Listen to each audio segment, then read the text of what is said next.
Disney Pixar, Wall-E, le retour sur Terre. L'Axiom, le vaisseau des derniers survivants de l'humanité, s'est posé sur Terre. Grâce aux robots Wall-E et Eve, les humains savent que la vie est à nouveau possible sur leur planète d'origine. La pollution a diminué, permettant à la végétation de repousser. Le capitaine est conscient que les passagers et les robots qu'il transportait doivent s'adapter à d'importants changements. Après avoir mené une existence confortable à bord de l'Axiom, ils ont du travail pour rendre à leur planète sa splendeur d'antan. Pendant des centaines d'années, Wall-E a mené une existence solitaire. Inlassablement, il accomplissait sa tâche, compacter les déchets qui jonchaient la terre, devenu un immense dépotoir à ciel ouvert. Mais sa rencontre avec Eve, envoyée pour sonder une éventuelle trace de vie, a tout changé. Depuis, Wall-E partage tout avec elle. Il est également très heureux de présenter sa maison et ses trésors à ses amis robots rencontrés à l'Axiom.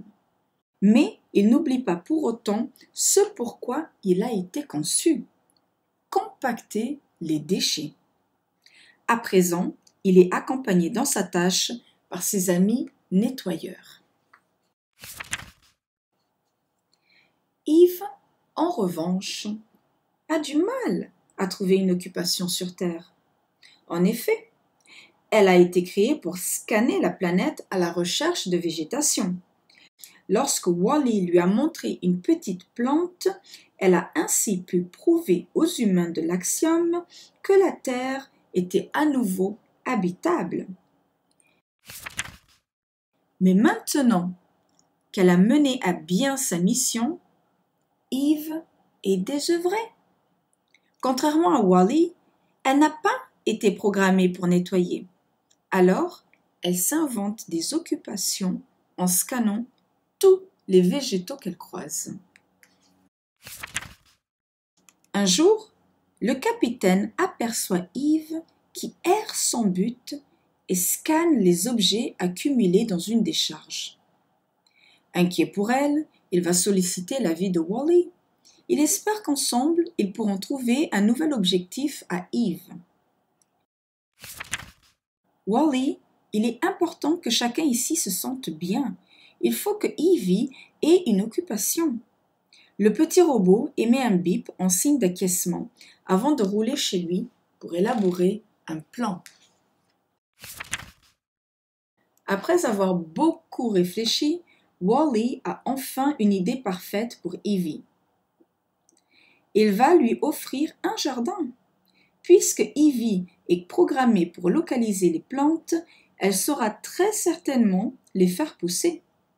Et pour créer un jardin, Wall-E sait qu'il peut compter sur ses amis robots. Wall-E a repéré l'endroit idéal près de sa maison. Il demande à ses amis de l'aider à débarrasser le sol des rochers et des détritus. Il construit ensuite une clôture autour du terrain en utilisant des cubes de déchets compactés. Près de lui, ses amis rassemblent des graines, des bulbes et des outils. Dès que tout est prêt, Wall-E va chercher Evie. Il lui cache les yeux et la conduit vers le nouveau terrain clôturé. Une fois arrivé, Wall-E bip pour qu'Evie rouvre les yeux. Il lui apprend que ce jardin est pour elle et qu'elle pourra le cultiver. Ravie, Evie se met aussitôt au travail. Comme il y a beaucoup de choses à faire, elle confie des missions aux autres robots. Vacuum et Wall-E sont chargés de planter les graines. Wall-E creuse des trous avec un bâton dans lesquels Vacuum éternue les graines qu'Evie lui a confiées. Dans un coin, Evie choisit de planter des fleurs et des légumes qui auront besoin de moins de soleil que le reste du jardin. Elle sait exactement quel robot sera parfait pour cette tâche. Umbrella ouvre ses branches et préserve du soleil les plantes en début de croissance. Quelque temps plus tard, Ivy charge Emo de nettoyer les premiers fruits et les légumes qu'ils ont récoltés. Le petit robot est ravi d'apporter son aide. Matière décontaminée, énonce-t-il gaiement à Ivy pour faire son rapport.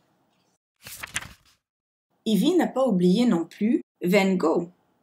Elle lui demande de décorer la clôture que Wall-E a érigée.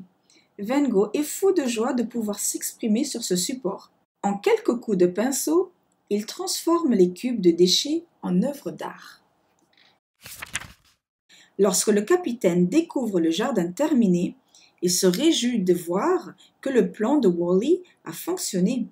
Entretenir un tel jardin était la tâche parfaite à confier à Ivy. Cependant, il constate qu'elle ne cesse de faire des allers-retours avec son arrosoir pour apporter de l'eau à ses plantations. « Ivy !» l'appelle le capitaine. « J'ai une idée. Si tu fabriquais un puits, tu pourrais le creuser ici.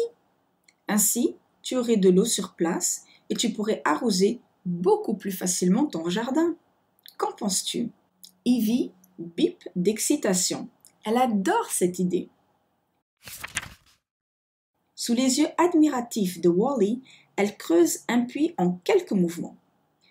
Comme Ivy est rapide et efficace, ensuite, le capitaine l'aide à bâtir une margelle et Wall-E lui apporte une rallonge électrique. Ivy l'utilise pour y suspendre un seau. Le puits est terminé.